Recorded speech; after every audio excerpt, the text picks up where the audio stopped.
Next we have Ron Turner. Ron teaches theology and ethics at Pittsburgh Seminary.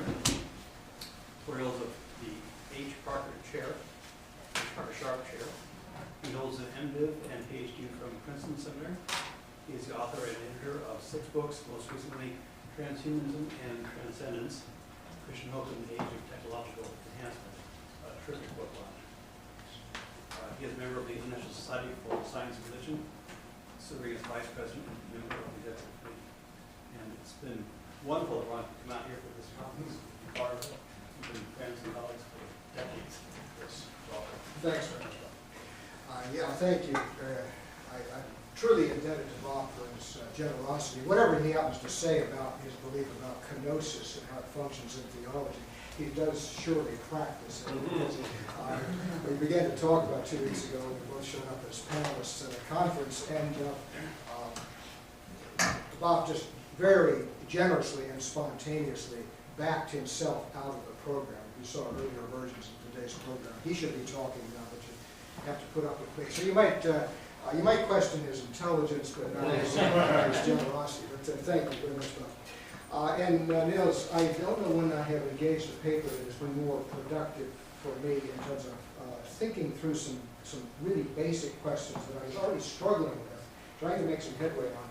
But this has propelled me in some new ways. And I'm only hoping that in the time that I have, I can make enough sense of it so that you can see how, for me at least, a number of theological themes fit together and advance together. And these other themes, I think, each have very strong arguments in their favor, but they are often not connected. And so I want to get to that as quickly as I can. First, I want to say, again, what I think Niels is up to in his talk yesterday, as well as his talk just now today. I think he's arguing, of course, for this concept of deep incarnation, which he defines as tying God and the world together, the world of creation, so intensely together that there can be a future also for a material world characterized by frailty and suffering. That's an extremely important motif, as we'll see momentarily. Then he says, deep incarnation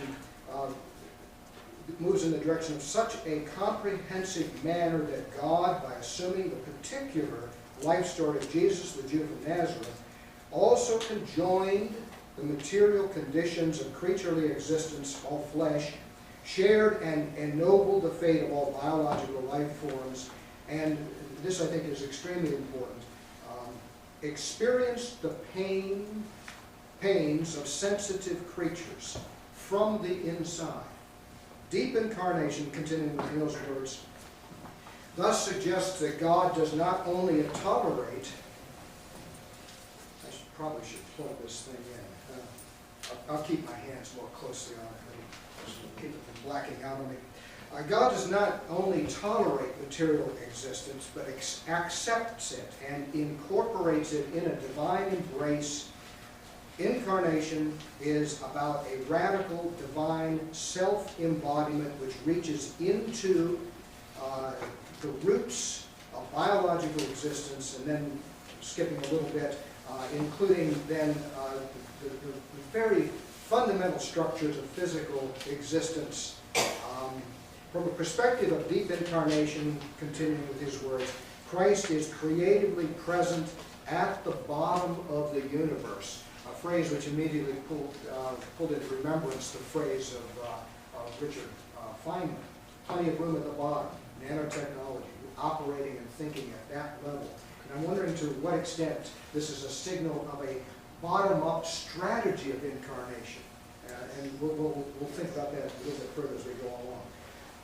So why does he want to do this? First, he says in 2001, this is the talk again last night, I was, again, Niels' words, I was here particularly concerned about understanding the cross of Christ as God's assumption of the frailty and pain, there's that motif again, of biological creatures, and hence of the motives of divine co-suffering, a theme, again, that we'll want to pay attention to. So one question right off the top is, was this a passing concern in 2001, or is this an enduring concern? I certainly read it as an enduring concern. The second motivation, he says, is more recently, my aim has been to identify and interpret biblical resources from the view of deep incarnation while also exploring its theological ramifications. And that's exactly where I want to take us today. I think there's a third motivation that gets passing reference, and it might be worth exploring just a little bit more, particularly in light of Joshua's very fine contribution a moment ago. And that is, have we drawn too bright a line between the human, non-human distinction? Are we in an age when theology is being propelled to abandon any concept in biology or in cultural evolution, any concept of human uniqueness? Or does that line still stand? Do we still draw it? I think I sense that you're saying the line is disappearing on us whether we want it to or not, and that we're faced with a new challenge. But it'd be interesting to think that one through. But, by the way, my personal sentiments are very much with Joshua, and I think he's quite courageously calling us to recognize that this line is being erased, and that theology does need to take into account that particular challenge. So how does Gregerson go about this? I think in two ways. First, he does this by arguing that the Christian tradition should reclaim a strand of thought that is too often neglected, a strand that emphasizes the physical or fleshly nature of the incarnation. The neglect of the flesh of Christ, he suggests, has been justified or compensated for in theology by what he sees as a misshapen focus on the humanity of Christ. Misshapen because it is, first of all, dualistic, and secondly, because it concentrated in that dualism on the spiritual or the mental. So what's really important is the assumption of the soul, or the assumption of the mind. Both features anthropological dualism and a selective focus on the mental. He greatly rejects, I would say, and seeks to do so by his insistence on the assumption of our incarnation of God in flesh. Secondly, he argues for deep incarnation by insisting that the flesh assumed in Jesus Christ is all flesh, truly and not merely metaphorically all flesh. He writes, the flesh assumed in Jesus Christ is not only that of the man Jesus, but also the entire human race, women and men, as well as non-human creatureliness. All right, so let's try to assess where this seems to be going. So first of all, a few very general comments of a quite specific nature, not terribly profound in their substance, but just interesting thoughts, I think, nonetheless. First of all, I see Mill's program here as perhaps more traditionally rooted in theology than maybe he does. And that will be interesting. I want to push at you, somewhat as Joshua has just done, an account of the tradition, and then ask you rather specifically, well, what's wrong with that tradition? How are you pushing into something new? Now, of course, we live in a radically different world, propelled, of course, by science and technology, among other drivers. But, so we can't simply repeat the statements of the past. But to what extent are you, in fact, rooted in that tradition of ecumenical Christianity? I see you as proposing modification, but deep down, you're focusing on incarnation. And what could be more classic Christian? Yes. Right. So that's the first one. In reference to biblical sources, you are quite right that in John's Gospel, the word sarx has a certain multifaceted quality about it, even a negative cast.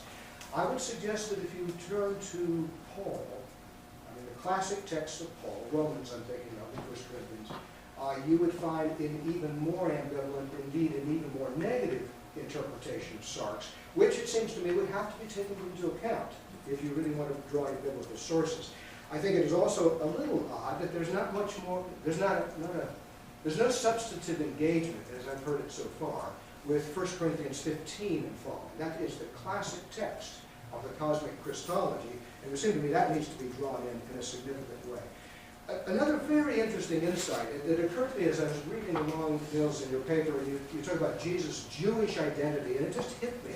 I think you just referenced the genealogies as proof of that identity. Well, there's a very interesting feature of his genealogies. There are 4 women who are referenced. There is Tamar, Rahab, Ruth, and then the unidentified wife of Uriah, who of course is Bathsheba. Uriah was a Hittite, so whether Bathsheba was in fact a Jewish wife or a Hittite wife is not clear. But Jesus is a descendant, if Bathsheba is non-Jewish, of these 4 very prominent, somewhat, Rahab's reputation is pretty explicitly identified. So to what extent is Jesus himself some sort of a hybrid? And if you take into account seriously Mark's telling of the Syrophoenician woman, Jesus himself doesn't seem to like hybridity. She asks for something, he says, basically, your ethnic identity, or we regard you as dogs. And she says, yes, but even the dogs get the food from under the table.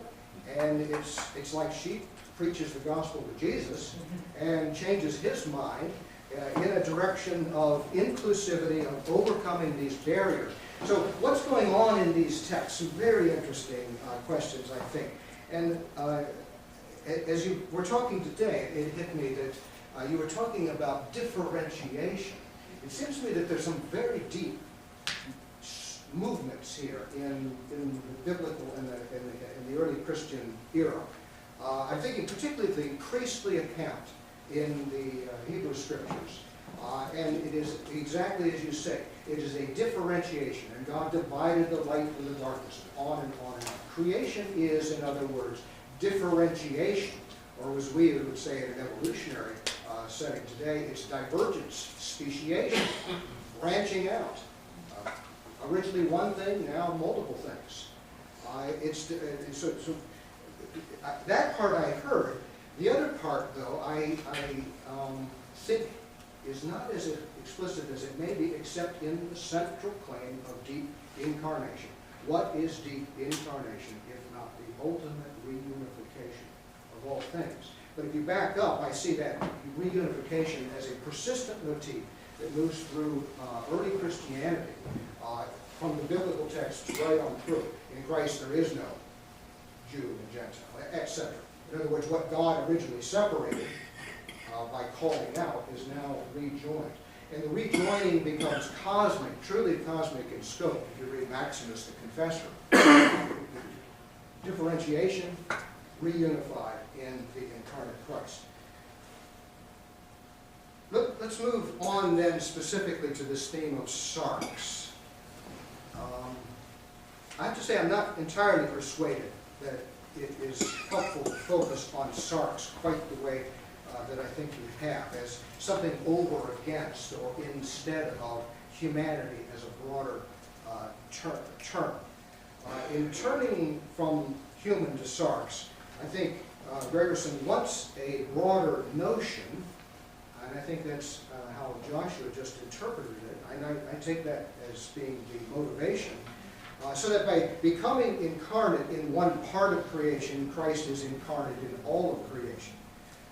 Sarx, or flesh, material existence, being at one level that all creation has in common. So it would almost be a doctrine of incarnation at the base, at the most common level, and therefore incarnation everywhere. Hang on to that phrase, incarnation everywhere, because I'm going to play that back at us a little bit later with incarnation anyhow. Incarnation everywhere. So it's what I'm going to suggest is that Gregerson wants to take us, I think, to the most, really one of the most radically broad interpretations of incarnation that we could have. But the question is incarnation in sarx truly broad enough? Incarnation in information, why not? Or in mental function, and I mean not just human mental function, but the simple functioning processes that occur even in simple single-cell organisms, much more in advanced multi-cell and complicated organisms. So I'm wondering whether this is an appropriate move in terms of the necessity of achieving this broadness. But even more than that, I'm raising a question, I guess, that's rooted in classical theology, particularly the question of the Christology of Apollinaris. In a printed version of the paper, which some of us saw, but not, I don't believe it was referenced last night orally, there's a little bit of discussion about how you want to distinguish your view from that of Apollinaris. Now, for those of you who know, there's a tradition in early church debates, exemplified in particular by Apollinaris, who argued that in the incarnation, what is assumed is physical. It is the sarx. And there is no need for nor place for a human mind, or alternately soul, or any other mental term that you might plug in at that point. There is no place for or need for the assumption of a human mind.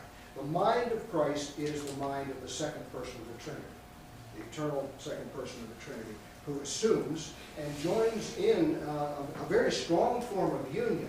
And here's where I'm not sure I agree entirely with the way it's expressed in that paper that was circulated for last night, in which I think you were saying that one of the dangers of Apollinaris is that he understands the incarnation as a compound, this is reading from the paper, a compound being consisting of two separate things, a purely divine logos mind and a purely human body. Well, it's true that it's a logos mind and a human body, but one of the virtues of that is you can get them together with much greater unity. And Apollinaris was marked one of the high points of the unity of the incarnation. His problem was not the unity of the incarnation. His problem was that it was a deficient view of humanity. And so I would want to press this point back because, I mean, in a way we're not arguing about Christology circa 360, 370, 380. I mean, who cares? Well, some of us do. But the deeper point here is the whole success of your program. Is God truly joined with and one with, and is with the creation? And is that by means of unity with flesh, or unity with every level of creaturely existence, at each level, in a way appropriate to each level? That's really the heart of one of the key points that I want to make there. And I would suggest, as Joshua already has, that a lot could be gained by a really strong engagement with Gregory of Nazianzus, who rejects Apollinarian impoverished view of humanity, or the impoverished view of the humanity of Christ, to be more specifically, but maintains the strong emphasis on union. And this, again, is extremely important. We had an opportunity to converse yesterday, and I recommended the book, which I would recommend now publicly, relatively new, I think September of last year, Christopher Beeley, The Unity of Christ, an astonishingly competent interpretation of these debates. What is meant by incarnation? I mean, let's just focus on the big question. What is meant by incarnation? What relationship does it establish between incarnating God and incarnated creation? Is it merely a relationship, a kind of functional unity, reminiscent of Antiochene Christology? Antioch, the school of Antioch. Antioch. Various. Is it like Diodore of Antioch would be the principal exponent of that? According to which, Christ is fully divine. Everybody was Nicene. Christ is, in this case, fully human, but the two are merely in a very close association. There's no real unity, no natural unity. Words like that are explicitly thrown out. Hypostatic unity, of course, has not yet quite become the language of orthodoxy at this point. What was quickly becoming. Well, you jump to hypostatic union, I think, I wasn't quite sure whether you were endorsing that term. Does that carry the weight of the metaphysics of incarnation as you see it? Again, incarnation is absolutely central to your program. I'm asking what goes on when something is incarnated? What is the result? Is there a unity, and is it hypostatic, or is it more, as Gregory himself dares to say? And by the way, this is Gregory the theologian. For Eastern Orthodoxy, there are three theologians. John, the original John, very prominent in your presentation, Gregory, and then Simeon, of course, the new theologian. I mean, so this is not a marginal figure. So for Gregory, he uses language of composite being. When the incarnation occurs, is something new brought into existence, a composite being that does not exist as such apart from incarnation. Gregory uses the term synthetos, from which we get probably a misleading word, synthetic. But if you think of what a chemist does to synthesize, right, you take this and this and you create a new compound, a new substance. Is that proper language in your book for thinking about incarnation? On the basis of, well, so the question would be, the more I think needs to be said about the logic of incarnation, or more precisely the metaphysics of the union. In today's talk, you used the language, you said, as a result of incarnation, God is not just extrinsically, but intrinsically related.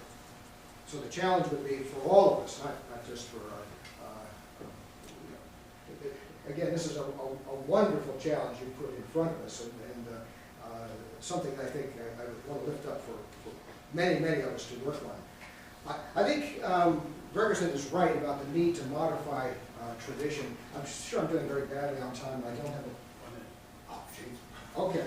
Well, we're going to skip that. We're going to skip that. So I wanted to suggest, in conclusion, that there are 6 themes that advance together. Supralapsarian, which I will have to explain a little bit. Cosmic Christ. Incarnation without human uniqueness. Incarnation without human soul-body dualism. Incarnation without sin in the classic Christian formalization, dependent as it is on historic fall by an ancestral couple. And then an understanding of the nature of God as affective or passionately present in union with the incarnation.